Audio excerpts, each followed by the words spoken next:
ಇದ್ದರು. ಲೋಪಮುದ್ರ ಅಗಸ್ತ್ಯ ಋಷಿಗೆ ತುಂಬಾ ಸೇವೆ ಮಾಡ್ತಾ ಇದ್ರು. ಅದಕ್ಕೆ ಅಗಸ್ತ್ಯ ಋಷಿ ಕೇಳಿದ್ರು, ಲೋಪಮುದ್ರ, ನೀನು ಇಷ್ಟು ಸೇವೆ ಮಾಡ್ತಿಲ್ಲ, ನಮಗೆ ನಿಂಗೇನು ಬರಬೇಕು? ಅಗಸ್ತ್ಯ ಋಷಿ ಲೋಪಮುದ್ರ ಅಂತಾಳೆ, ನಮಗೇನು ಬೇಡ, ಆದರೆ ನನ್ನ ಮಕ್ಕಳಿಗೆ ಒಳ್ಳೆ ಜೀವನ ಬೇಕು ಅಂತ ಲೋಪಮುದ್ರ ಕೇಳುತ್ತಾಳೆ.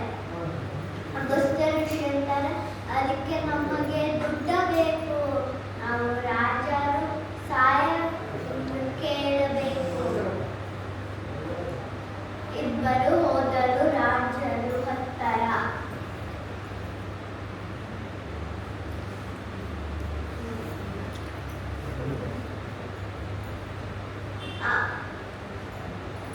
ಅಗಸ್ತ್ಯ ಋಷಿ ಲೋಪಮುದ್ರ ಇಬ್ಬರು ಕೇಳಿದರು, ರಾಜಗಳೇ, ನೀವು ನಮ್ಮನ್ನು ಸಹಾಯ ಮಾಡ್ತೀರಾ? ರಾಜಗಳು ನಾವು ನಿಮಗೆ ತುಂಬ ಸಹಾಯ ಮಾಡೋದಕ್ಕೆ ಇಷ್ಟ ಮಾತ್ರ ದುಡ್ಡಿಲ್ಲ ಅಂತ. ಅಗಸ್ತ್ಯ ಋಷಿಗಳನ್ನ, ನೀವಿಷ್ಟು ದೊಡ್ಡ ರಾಜರು, ನಿಮಗೆ ದುಡ್ಡಿಲ್ಲ. ರಾಜಗಳು ಅಂದ್ರೆ ಅಗಸ್ತ್ಯ ಋಷಿ ಇಬ್ಬರು ರಾಕ್ಷಸರು, ವಾತಾಪಿ ಇಲ್ವಲ್ಲ, ಅವರು ನಮ್ಮನ್ನ ಸಾಯಿಸ್ಕೊಂಡು ದುಡ್ಡು ಕದ್ಕೊಂಡು ಹುಟ್ಟಿದ್ದಾರೆ. ಅಗಸ್ತ್ಯ ಋಷಿ ಅಂದ್ರೆ ಹೇಗೆ? ರಾಜಗಳು ಹೇಗೆ ಅಂದ್ರೆ ಅವರಿಬ್ಬರು ನಮ್ಮನ್ನ ಮನೆಗೆ ಕರೀತಾರೆ. ವಾತಾಪಿ ಓಡೋಗಿ ಮೇಕೆ ವೇಷ ಧರಿಸ್ತಾರೆ, ಇವಾಗ ಅದೇ ಮೇಕೆಯಿಂದ ಅಡುಗೆ ಮಾಡ್ತಾರೆ.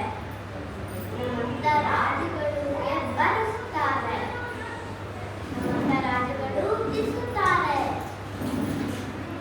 ಆಮೇಲೆ ವಾತಾಪಿ ನಮ್ಮಂತ ರಾಜಗಳನ್ನ ಹೊಟ್ಟೆ ಹಾಡ್ಕೊಂಡು ಆಚೆ ಬಿಡ್ತಾನೆ.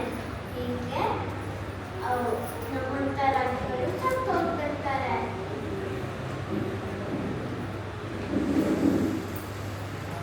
ಅಗಸ್ತ್ಯ ಋಷಿ ತಿಳ್ಕೊಂಡ್ರು. ಆಮೇಲೆ ಅಗಸ್ತ್ಯ ಋಷಿ ಧೈರ್ಯ ಹೋದರು.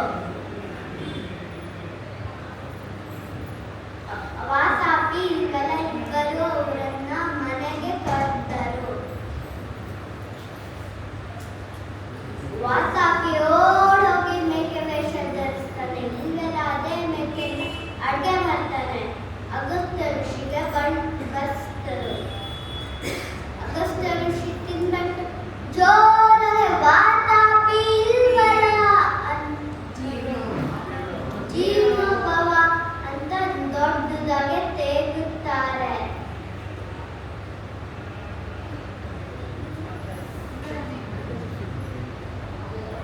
Iba na.